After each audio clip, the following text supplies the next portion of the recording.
रूपमा पनि प्रसङ्गहरू उठे र त्यहाँ पनि हामीले केही प्रसङ्गहरू उठायौँ र म आफैले एउटा के कुरा पनि राखेको थिएँ सदाचार समाज निर्माणको लागि भने अब पार्टीहरूको राम्रो पार्टीको पनि कार्यकारी पदहरूमा बस्ने कार्यकारी निकायमा बस्ने सबै नेताहरूको वार्षिक आम्दानीको स्रोत सार्वजनिक हुनुपर्छ। यो कुरा हाम्रो पार्टीको कानुनमा राख्नुपर्छ।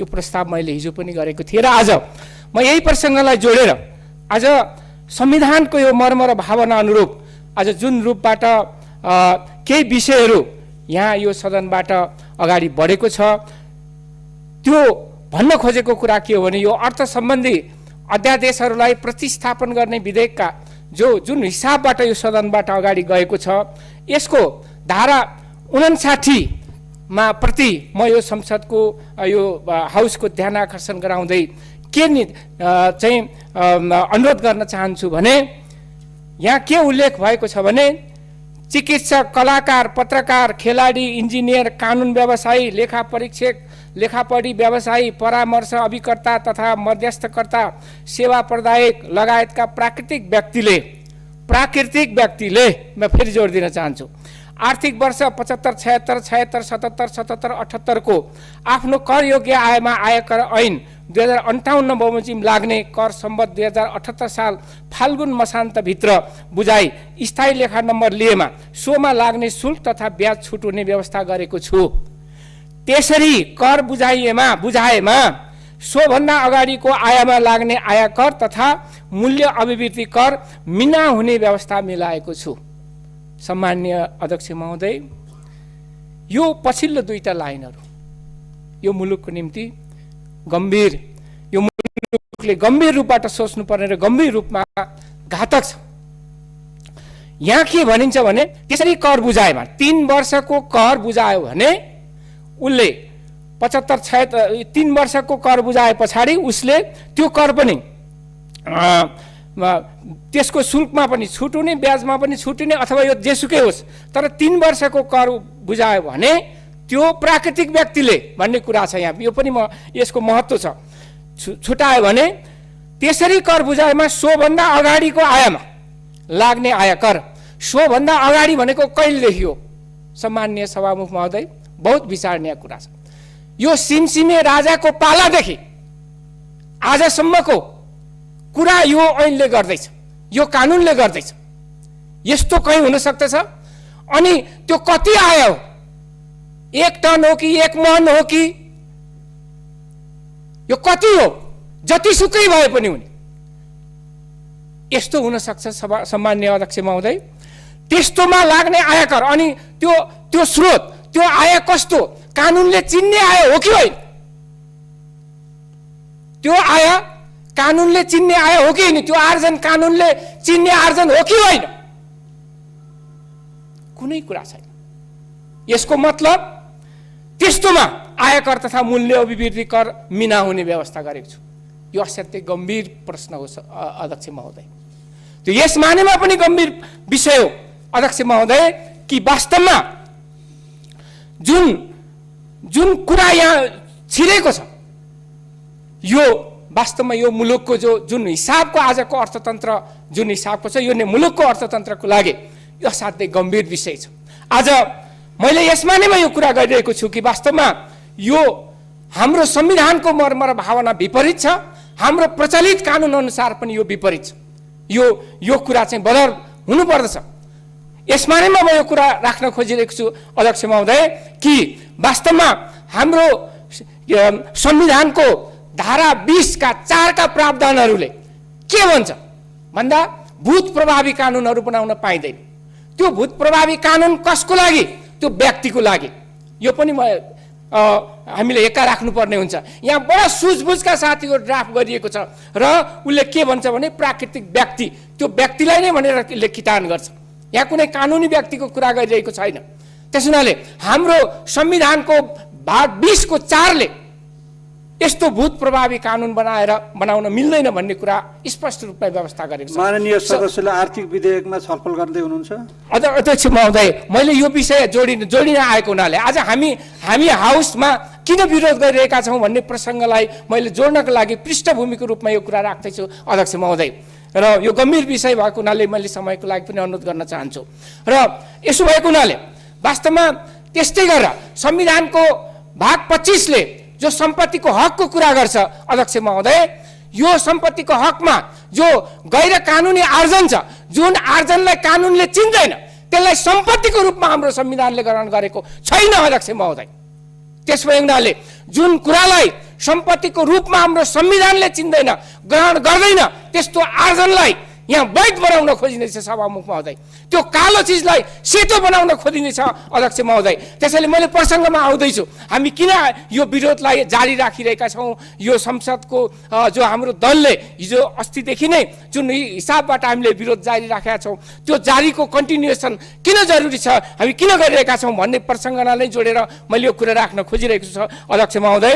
र यसैले यसो भएको हुनाले जुन कुरालाई हाम्रो संविधानले आर्जनको रूपमा मान्दैन, जसलाई जुन हिसाबबाट यो भूत प्रभावी कानुन बनाएर यसरी कालो धनहरूलाई सेतो बनाउने कुरालाई चाहिँ इन्कार गरेको छ, यी सब कुराहरूको बावजुद जुन रूपबाट यो विधेयकमा यो आएको छ, यो असाध्यै गम्भीर छ।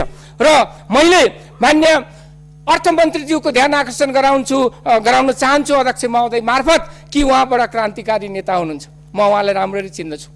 र म अध्यक्ष महोदय मार्फत उहाँलाई सोध्न चाहन्छु, यो क्रान्तिकारिता, यो सहुलियत, यो कालो धनलाई यत्रो चाहिँ के छ भन्दाखेरि दिन दहादै सेतो पार्ने कुरा, यो कहाँको क्रान्तिकारिता हो अध्यक्ष महोदय? म उहाँलाई सोध्न चाहन्छु। र कुन श्रमजीवी जनताको हितको लागि यो सहुलियत दिँदैछ, कुन राष्ट्रिय उद्योगपतिको लागि यो सहुलियत दिँदैछ, म सोध्न चाहन्छु। र म निवेदन गर्न चाहन्छु कि अध्यक्ष महोदय मार्फत कि वास्तवमा यो प्रावधानलाई खारेज हुनुपर्छ, संवैधानिक रूपबाट पनि यो बदरभागी छ, यो बदर हुनुपर्छ भन्दै यी तमाम कुराहरूको विषयका साथसाथै आज हामी जुन रूपबाट एउटा प्रतिपक्षी दलको रूपबाट संसदको काम कारबाहीलाई अगाडि बढाउने सन्दर्भमा आफ्ना मागहरू राख्दै हामीले जो विरोधहरू जारी गर्दै राखेका छौँ, यसमा आजसम्म पनि सत्ता पक्षको तर्फबाट कुनै रेस्पोन्स छैन, कुनै चाहिँ यसमाथि एउटा चाहिँ यसलाई निकासको निम्ति कुनै पनि पहल हुन सकिरहेको छैन। र जसले गर्दाखेरि चाहिँ त्यो पहल नहुन्जेलसम्म हामी चाहन्छौँ चाँडो पहल होस् र संसदबाट गरिनुपर्ने तमाम ऐन कानुन निर्माणका दर्जनौं कामहरू छन्, तिनीहरू अगाडि बढ्न सकोस् यो चाहन्छौँ। तर आज सत्ता पक्ष सरकार यो चाहिरहेको छैन, त्यस भएको हुनाले हाम्रो विरोध आज पनि जारी रहन्छ, यो कुरा निवेदन गर्न चाहन्छु। धन्यवाद।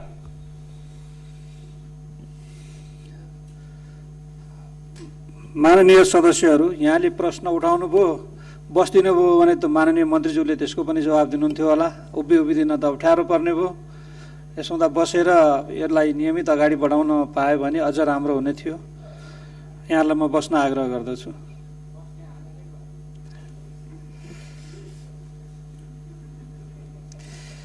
माननीय सदस्यहरू, आजको कार्यसूचीको क्रम संख्या 1 र 2 मा समावेश गरिएका विषयहरूलाई कार्यसूचीबाट हटाइएको बेहोरा जानकारी गराउँदछु।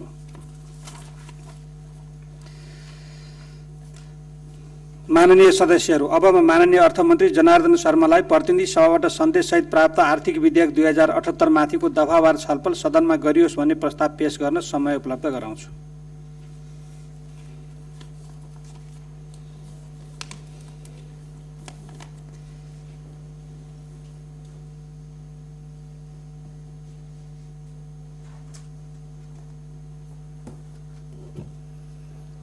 सम्माननीय अध्यक्ष महोदयको अनुमतिले प्रतिनिधि सभाबाट सन्देशसहित प्राप्त आर्थिक विधेयक 2078 माथिको दफावार छलफल सदनमा गरियोस् भन्ने प्रस्ताव सभा समक्ष पेश गर्दछु। धन्यवाद। माननीय सदस्यहरू, अब म उक्त प्रस्तावलाई निर्णयार्थ प्रस्तुत गर्दछु। माननीय सदस्यहरू, यो प्रस्तावको पक्षमा हुने माननीय सदस्यहरूले हुन्छ भन्नुहोला र यसको विपक्षमा हुने माननीय सदस्यहरूले हुन्न भन्नुहोला। यो प्रस्तावको पक्षमा हुने माननीय सदस्यहरूले हुन्छ भन्नुहोस्। यो प्रस्तावको विपक्षमा हुने माननीय सदस्यहरूले हुन्न भन्नुहोस्। हुन्छ भन्ने पक्षका माननीय सदस्यहरूको बहुमत भएकोले प्रतिनिधि सभाबाट सन्देशसहित प्राप्त आर्थिक विधेयक 2078 माथिको दफावार छलफल सदनमा गरियोस् भन्ने प्रस्ताव बहुमतले स्वीकृत भएको घोषणा गर्दछु। माननीय सदस्यहरू, प्रतिनिधि सभाबाट सन्देशसहित प्राप्त आर्थिक विधेयक 2078 माथिको दफावार छलफल सदनमा गरियोस् भन्ने प्रस्तावमाथि सदनमा दफावार छलफल प्रारम्भ हुन्छ। यस विधेयकका सम्बन्धमा निर्धारित समयभित्र सुझावसहितको कुनै पनि सूचना पेश नभएको ब्यौरा जानकारी गराउँछु। अब उक्त विधेयकको दफावार छलफलमा भाग लिन चाहनुहुने माननीय सदस्यहरूले आफ्नो नाम अध्यक्षको ड्याससँगै बसेका सचिवालयका कर्मचारीहरूलाई उपलब्ध गराइदिनु हुन अनुरोध गर्दछु।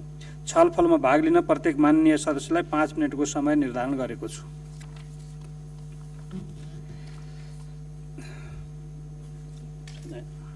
माननीय सदस्यहरू, प्रतिनिधि सभाबाट सन्देशसहित प्राप्त आर्थिक विधेयक 2078 माथिको दफावार छलफल सदनमा गरियोस् भन्ने प्रस्ताव उप कुनै पनि माननीय सदस्यले छलफलमा भाग नलिनु भएकोले उक्त प्रस्तावमाथिको छलफल यहीँ समाप्त हुन्छ। माननीय सदस्यहरू, अब म विधेयकको दफा 2 देखि 45 सम्म र सोसँग सम्बन्धित अनुसूची 1 देखि 4 सम्म प्रतिनिधि सभाबाट सन्देशसहित प्राप्त आर्थिक विधेयक 2078 को अङ्ग बनोस् भनी निर्णयार्थ प्रस्तुत गर्दछु। यो प्रस्तावको पक्षमा हुने माननीय सदस्यहरूले हुन्छ भन्नुहोला र यसको विपक्षमा हुने माननीय सदस्यहरूले हुन्न भन्नुहोला। यो प्रस्तावको पक्षमा हुने माननीय सदस्यहरूले हुन्छ भन्नुहोस्। यो प्रस्तावको विपक्षमा हुने माननीय सदस्यहरूले हुन्न भन्नुहोस्। हुन्छ भन्ने पक्षका माननीय सदस्यहरूको बहुमत भएकोले दफा 2 देखि 45 सम्म र सोसँग सम्बन्धित अनुसूची 1 देखि 4 सम्म बहुमतले प्रतिनिधि सभाबाट सन्देशसहित प्राप्त आर्थिक विधेयक 2078 को अङ्ग बनेको घोषणा गर्दछु। माननीय सदस्यहरू, अब म विधेयकको प्रस्तावना र नाम पढेर सुनाउँछु। प्रस्तावना: नेपाल सरकारको आर्थिक वर्ष 2078-79 को अर्थ सम्बन्धी प्रस्तावलाई कार्यान्वयन गर्नको निमित्त राजस्व सङ्कलन गर्ने, कर घटाउने बढाउने, छुट दिने तथा राजस्व प्रशासन सम्बन्धी परिशोधित कानुनलाई संशोधन गर्न वाञ्छनीय भएकोले सङ्घीय संसदले यो ऐन बनाएको छ। संक्षिप्त नाम र प्रारम्भ: 1. यस ऐनको नाम आर्थिक ऐन 2078 रहेको छ। 2. यो ऐन तुरुन्त प्रारम्भ हुनेछ। माननीय सदस्यहरू, अब म विधेयकको प्रस्तावना र नाम प्रतिनिधि सभाबाट सन्देशसहित प्राप्त आर्थिक विधेयक 2078 को अङ्ग बनोस् भनी निर्णयार्थ प्रस्तुत गर्दछु।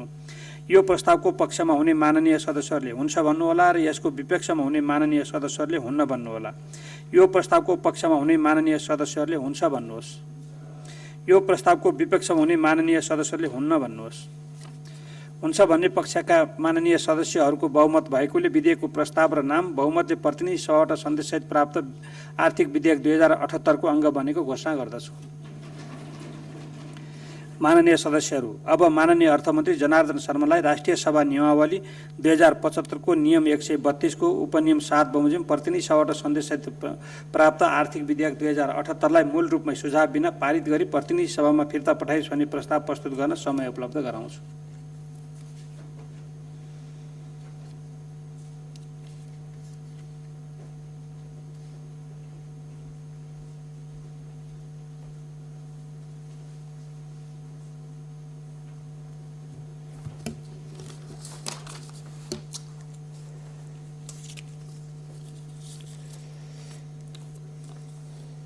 सम्माननीय सभामुख महोदय,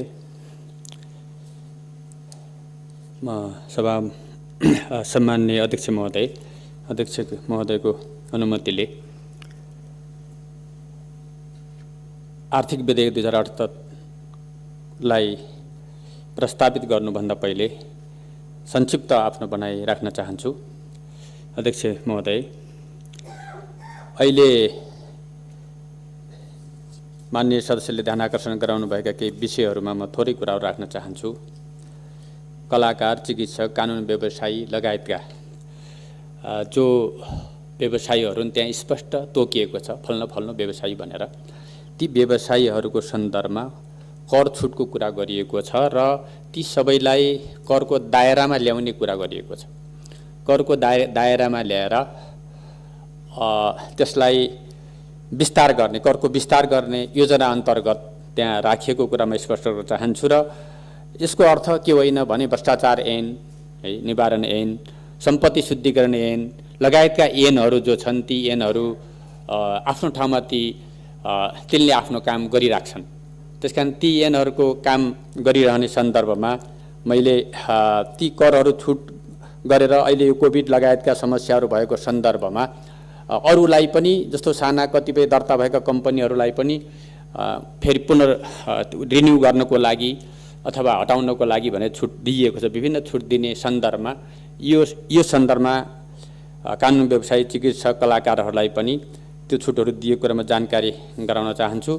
सम्माननीय अध्यक्ष महोदयको अनुमतिले प्रतिनिधि सभाबाट सन्देशसहित प्राप्त आर्थिक विधेयक 2078लाई मूल रूपमै सुझाव बिना पारित गरी प्रतिनिधि सभामा फिर्ता पठाइयोस् भन्ने प्रस्ताव सभा समक्ष पेश गर्दछु। धन्यवाद।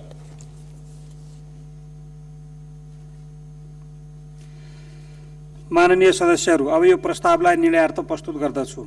आर्थिक विधेयक 2078लाई मूल रूपमै सुझाव बिना पारित गरी प्रतिनिधि सभामा फिर्ता पठाइयोस् भन्ने प्रस्तावको पक्षमा हुने माननीय सदस्यहरूले हुन्छ भन्नुहोला र यसको विपक्षमा हुने माननीय सदस्यले हुन्न भन्नुहोला। यो प्रस्तावको पक्षमा हुने माननीय सदस्यले हुन्छ भन्नुहोस्। यो प्रस्तावको विपक्षमा हुने माननीय सदस्यले हुन्न भन्नुहोस्। हुन्छ भन्ने पक्षका माननीय सदस्यहरूको बहुमत भएकोले प्रतिनिधि सभाबाट सन्देशसहित प्राप्त आर्थिक विधेयक 2078लाई मूल रूपमै सुझाव बिना पारित गरी प्रतिनिधि सभामा फिर्ता पठाइयोस् भन्ने प्रस्ताव बहुमतले पारित भएको घोषणा गर्दछु।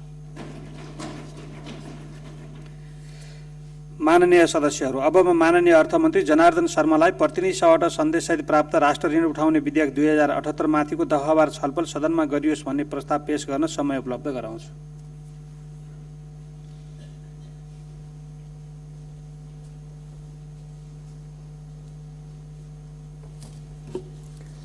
सम्मान्य अध्यक्ष महोदयको अनुमतिले प्रतिनिधि सभाबाट सन्देशसहित प्राप्त राष्ट्र ऋण उठाउने विधेयक 2078 माथि दफावार छलफल सदनमा गरियोस् भन्ने प्रस्ताव सभा समक्ष पेश गर्दछु। धन्यवाद। माननीय सदस्यहरू, अब म उक्त प्रस्तावलाई निर्णयार्थ प्रस्तुत गर्दछु। माननीय सदस्यहरू, यो प्रस्तावको पक्षमा हुने माननीय सदस्यहरूले हुन्छ भन्नुहोला र यसको विपक्षमा हुने माननीय सदस्यहरूले हुन्न भन्नुहोला। यो प्रस्तावको पक्षमा हुने माननीय सदस्यहरूले हुन्छ भन्नुहोस्। यो प्रस्तावको विपक्षमा हुने माननीय सदस्यहरूले हुन्न भन्नुहोस्। हुन्छ भन्ने पक्षका माननीय सदस्यहरूको बहुमत भएकोले प्रतिनिधि सभाबाट सन्देशसहित प्राप्त राष्ट्र ऋण उठाउने विधेयक 2078 माथिको दफावार छलफल सदनमा गरियोस् भन्ने प्रस्ताव बहुमतले स्वीकृत भएको घोषणा गर्दछु। माननीय सदस्यहरू, प्रतिनिधि सभाबाट सन्देशसहित प्राप्त राष्ट्र ऋण उठाउने विधेयक 2078 माथिको दफावार छलफल सदनमा गरियोस् भन्ने प्रस्ताव माथि सदनमा दफावार छलफल प्रारम्भ हुन्छ। यस विधेयकका सम्बन्धमा निर्धारित समयभित्र सुझाव सहितको कुनै पनि सूचना पेश नभएको बेहोरा जानकारी गराउँछु। अब उक्त विधेयकको दफावार छलफलमा भाग लिन चाहनुहुने माननीय सदस्यले आफ्नो नाम अध्यक्षको ड्याससँगै बसेका सचिवालयका कर्मचारीहरूलाई उपलब्ध गराइदिनु हुन अनुरोध गर्दछु। छलफलमा भाग लिने प्रत्येक माननीय सदस्यलाई 5 मिनटको समय निर्धारण गरेको छु। माननीय सदस्यहरू, प्रतिनिधि सभाबाट सन्देशसहित प्राप्त राष्ट्र ऋण उठाउने विधेयक 2078 माथिको दफावार छलफल सदनमा गरियोस् भन्ने प्रस्ताव उपर कुनै पनि माननीय सदस्यले छलफलमा भाग नलिनु भएकोले उक्त प्रस्तावमाथिको छलफल यहीँ समाप्त हुन्छ। माननीय सदस्यहरू, अब म विधेयकको दफा 2 लाई प्रतिनिधि सभाबाट सन्देशसहित प्राप्त राष्ट्र ऋण उठाउने विधेयक 2078 को अङ्ग बनोस् भनी निर्णयार्थ प्रस्तुत गर्दछु। यो प्रस्तावको पक्षमा हुने माननीय सदस्यहरूले हुन्छ भन्नुहोला र यसको विपक्षमा हुने माननीय सदस्यहरूले हुन्न भन्नुहोला। यो प्रस्तावको पक्षमा हुने माननीय सदस्यहरूले हुन्छ भन्नुहोस्। यो प्रस्तावको विपक्षमा हुने माननीय सदस्यले हुन्न भन्नुहोस्। हुन्छ भन्ने पक्षका माननीय सदस्यहरूको बहुमत भएकोले विधेयकको दफा 2 बहुमतले प्रतिनिधि सभाबाट सन्देशसहित प्राप्त राष्ट्र ऋण उठाउने विधेयक 2078 को अङ्ग बनेको घोषणा गर्दछु। माननीय सदस्यहरू, अब म विधेयकको प्रस्तावना र नाम पढेर सुनाउँछु। प्रस्तावना: आर्थिक वर्ष 2078-79 को निमित्त नेपाल सरकारको अर्थ सम्बन्धी प्रस्तावलाई कार्यान्वयन गर्न नेपाल सरकारले राष्ट्र ऋण उठाउने सम्बन्धमा कानुनी व्यवस्था गर्न वाञ्छनीय भएकोले संघीय संसदले यो ऐन बनाएको छ। संक्षिप्त नाम र प्रारम्भ: 1. यस ऐनको नाम राष्ट्र ऋण उठाउने ऐन 2078 रहेको छ। 2. यो ऐन तुरुन्त प्रारम्भ हुनेछ। माननीय सदस्यहरू, अब म विधेयकको प्रस्तावना र नाम प्रतिनिधि सभाबाट सन्देशसहित प्राप्त राष्ट्र ऋण उठाउने विधेयक 2078 को अङ्ग बनोस् भनी निर्णयार्थ प्रस्तुत गर्दछु। यो प्रस्तावको पक्षमा हुने माननीय सदस्यहरूले हुन्छ भन्नुहोला र यसको विपक्षमा हुने माननीय सदस्यहरूले हुन्न भन्नुहोला। यो प्रस्तावको पक्षमा हुने माननीय सदस्यले हुन्छ भन्नुहोस्। यो प्रस्तावको विपक्षमा हुने माननीय सदस्यले हुन्न भन्नुहोस्। हुन्छ भन्ने पक्षका माननीय सदस्यहरूको बहुमत भएकोले विधेयकको प्रस्ताव र नाम बहुमतले प्रतिनिधि सभाबाट सन्देशसहित प्राप्त राष्ट्र ऋण उठाउने विधेयक 2078 को अङ्ग बनेको घोषणा गर्दछु। माननीय सदस्यहरू, अब माननीय अर्थमन्त्री जनार्दन शर्मालाई राष्ट्रिय सभा नियमावली 2075 को नियम 132 को उपनियम 7 बमोजिम प्रतिनिधि सभाबाट सन्देशसहित प्राप्त राष्ट्र ऋण उठाउने विधेयक 2078 लाई मूल रूपमै सुझाव बिना पारित गरी प्रतिनिधि सभामा फिर्ता पठाइयोस् भन्ने प्रस्ताव प्रस्तुत गर्न समय उपलब्ध गराउँछु।